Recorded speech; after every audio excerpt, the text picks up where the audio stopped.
To deliver a set increase in oxygen to your patient, note the button on the left bottom corner.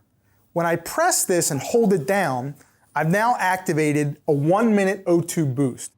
I've also activated alarm silence. To cancel the O2 boost, I simply press the red arrow. The O2 boost in this instance was set to deliver 100%.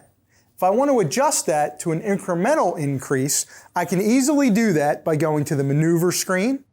I want to press my O2 boost level button. Then I want to press the 100%. Now my O2 percentage has lit up and I can adjust the desired level for oxygen increase. You will note the oxygen boost level will be displayed on the screen at all times.